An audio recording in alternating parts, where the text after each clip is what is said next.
Gaza में सुबह से अब तक हुए इजरायली हमलों में कम से कम 17 लोग शहीद हो गए हैं। गाजा शहर के पूर्वी इलाकों में इजरायली हवाई हमले हुए हैं और दूसरा हमला जबालिया रिफ्यूजी कैंप के एक घर पर हुआ है।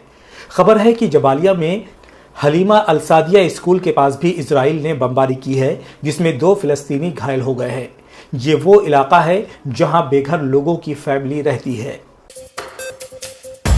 गाजा में लोगों की जिंदगी कितनी मुश्किल हो गई है, ये आम लोग कल्पना भी नहीं कर सकते हैं। गाजा में लोगों को जरूरतों का सामान नहीं मिल पा रहा है।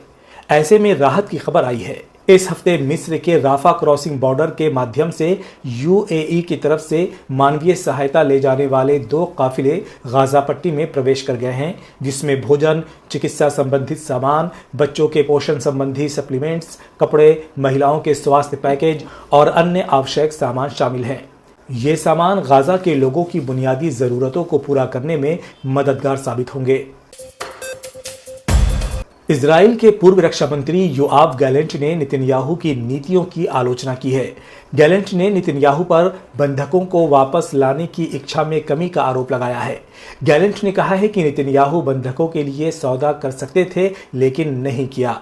उन्होंने कहा कि जुलाई में सौदे के लिए परिस्थितियां अनुकूल थीं, लेकिन नेतन्याहू सहमत नहीं हुए। योआव गैलेंट ने साफ साफ कह दिया है कि नेतन्याहू चाहते ही नहीं है कि युद्ध विराम हो और इसीलिए हमारे बीच दूरियां पैदा हो गई।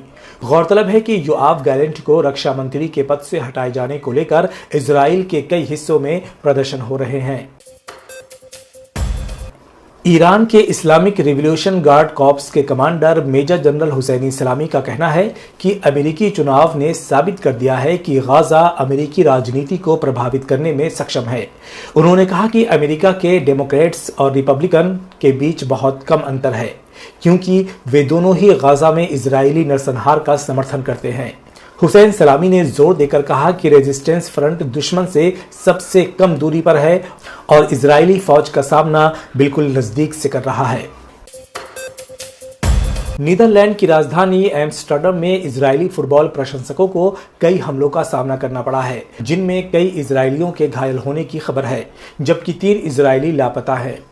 पुलिस को इजरायली फुटबॉल प्रशंसकों को बचाने के लिए कई बार हस्तक्षेप करना पड़ा। तो ये थी ईरान इजराइल युद्ध से जुड़ी हुई बड़ी और अहम खबरें। ऐसी ही खबरों से बाखबर रहने के लिए हमारे चैनल को लाइक, सब्सक्राइब और शेयर करें।